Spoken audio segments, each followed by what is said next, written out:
안녕하세요. 부천 여기저기 TV 박종현입니다.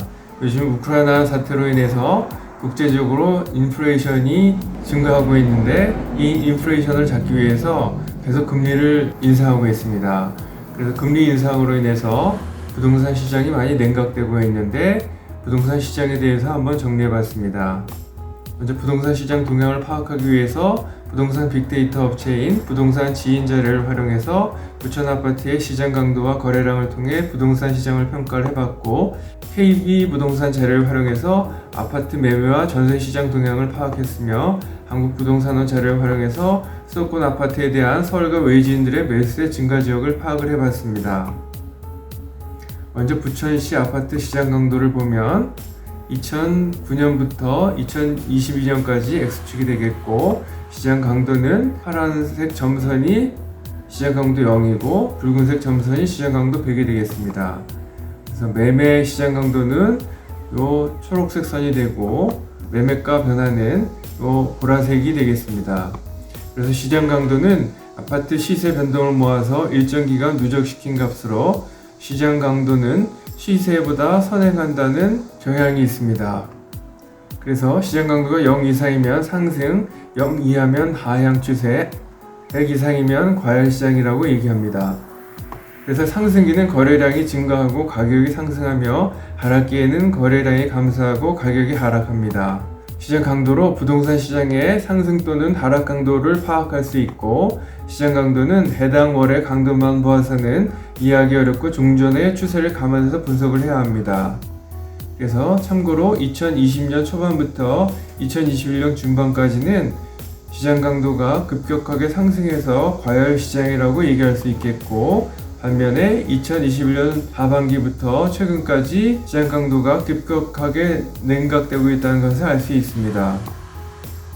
다음은 부천시 아파트 매매 거래량 변화를 보겠습니다. 그래프에서 2009년부터 2022년까지 X축이 되겠고, 이 색깔 친 부분 밑부분은 매매 월 평균 거래량이 되겠습니다.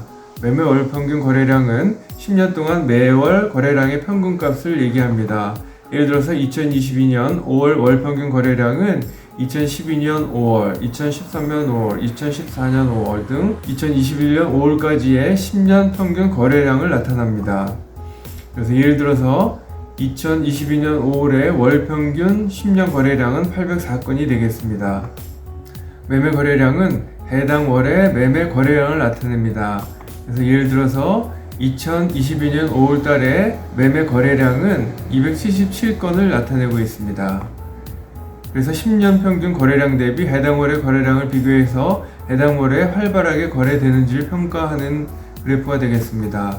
거래량이 증가하면 부동산 가격은 상승하고, 거래량이 감소하면 부동산 가격은 현상 유지 혹은 하락하는 경향이 있습니다. 그래서 이 부분이 거래량이 증가하고, 또 이런 부분들이 매매 거래량이 매매 월 평균 거래량 대비 증가한 부분이 되겠습니다.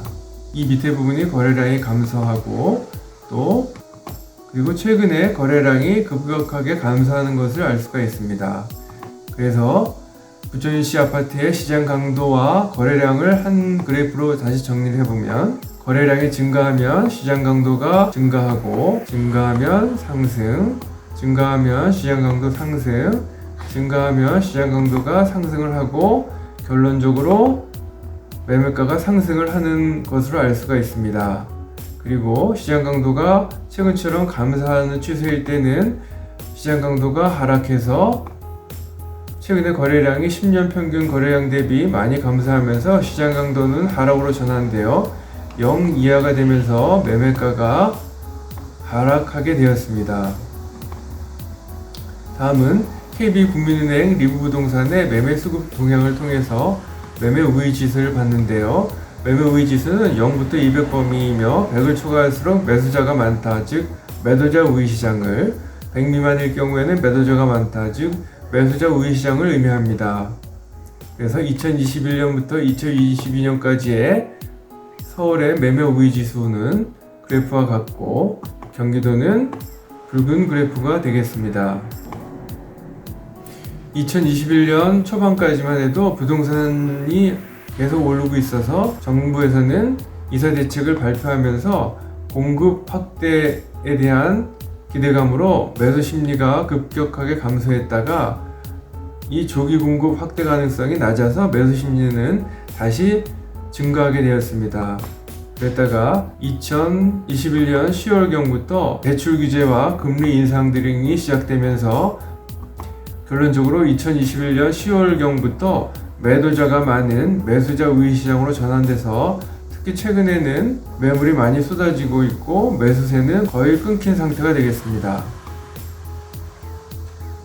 다음은 전세 수급 동향을 알아보겠습니다.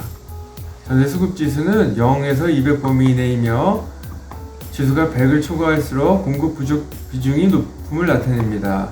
그래서 2021년부터 2022년까지 보면 서울의 경우에 2021년도에는 수요 대비 공급이 엄청나게 많이 부족했으나 최근에는 100 근처로 내려와서 공급과 수급이 거의 비슷한 상태를 유지하고 있습니다. 경기도도 비슷한 추세를 나타내고 있습니다. 그래서 2021년 10월까지 극심한 전세난이 있었지만 최근에는 100 근처를 유지하면서 수급 균형을 유지하고 있습니다. 그래서 앞에서 봤던 매매 수급과 전세 수급 동향을 서울에 대해서 다시 한번 정리를 해보면 좌측 Y축은 전세 수급 지수인데 서울의 전세 수급 지수는 붉은색 그래프와 같고 우측은 매매 우위 지수인데 매매 우위 지수는 최근에는 29.6으로 매도자가 절대적으로 많은 매수자 우위 시장이 됩니다. 그래서 매매와 전세 수급 동향은 지수 차이는 있지만 유사한 트렌드를 나타내고 있다는 것을 알 수 있었습니다. 다음은 전국 아파트 매매 가격 주간 변동률을 보겠습니다. 전국은 전주 대비 0.05% 하락했고 서울은 0.03%, 경기도는 0.05%, 인천은 0.06% 하락했으며 반면에 강원도는 전국에서 가장 높은 0.16% 상승을 했습니다.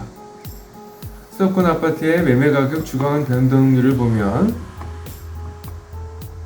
서울의 경우에 계속 전주 대비 플러스를 유지하다가 7월부터 마이너스로 전환이 됐습니다. 그리고 경기도와 인천의 경우에도 최근에 마이너스 변동률을 보이고 있는데 경기도와 인천은 5월경부터 마이너스로 전환이 됐습니다. 그리고 부천의 경우에는 붉은색 그래프가 되겠는데 최근에 전주 대비 0.02% 상승을 했습니다. 그래서 부천은 꾸준하게 플러스를 유지하고 있습니다. 다음은 경기도 아파트의 전주 대비 매매 상승률을 보겠습니다. 경기도는 앞에서도 설명했듯이 마이너스 0.05% 하락했고 경기도에서 가장 많이 상승한 곳은 이천시로 0.06%, 두 번째가 평택시로 0.03%, 세 번째로 상승률이 높은 곳이 부천이었고 다음이 파주시 그리고 고양시, 일산, 서구가 됐습니다. 그래서 부천은 경기도에서 세 번째로 상승률이 높았습니다. 다음은 수도권 아파트의 서울 거주자 매수 증가 지역을 정리를 해봤습니다. 해당 자료는 한국부동산원 자료를 활용했는데 2021년 7월달부터 2022년 6월달까지 1년 동안 아파트 매매 건수를 정리를 했습니다. 1년 동안 서울 사람들이 가장 많이 매수한 곳은 남양주시, 평택시, 의정부시, 김포시, 부천시, 고양시 덕양구, 고양시 일산 서구, 파주시, 하남시, 시흥시 순이었으며 특히 부천시는 1년 동안 부천시에서 거래된 4,907건의 아파트 중 22.3%를 서울 사람들이 매수를 했습니다. 다음은 수도권 아파트에 대한 외진 매수 증가 지역을 보면 평택시를 가장 많이 매수를 했고 남양주시, 김포시, 인천시 서구, 부천시, 인천시 부평구, 의정부시, 파주시, 고양시 일산 서구, 시흥시 순이었으며 부천시는 1년 동안에 거래된 4,907건의 아파트 중 33%를 외지인들이 매수를 했습니다.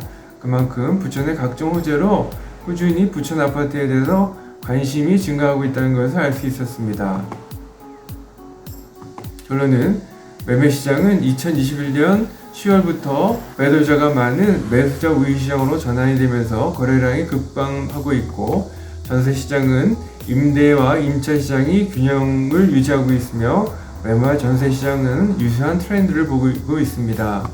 그리고 거래량과 가격은 금리 인상과 대출 규제로 거래량이 급감하면서 가격이 떨어지고 있습니다. 그리고 부천시의 다양한 개발 호재로 타 지역과 달리 부천시의 부동산 가격은 어느 정도 유지를 하고 있는데, 그 원인은 내년 1월에 개통이 될 대곡소사선이나 그리고 앞으로 건설될 예정인 GTX-B, GTX-D, 대장 홍대선, 신구로선 등 철도망 구축 사업의 호재로, 그리고 부천 영상문화산업단지와 부천 종합운동장역 역세권 개발 등으로 인한 개발 호재 등으로 서울과 외지인들이 부천 부동산에 대해서 꾸준히 관심을 갖고 있다는 것을 알 수 있었습니다.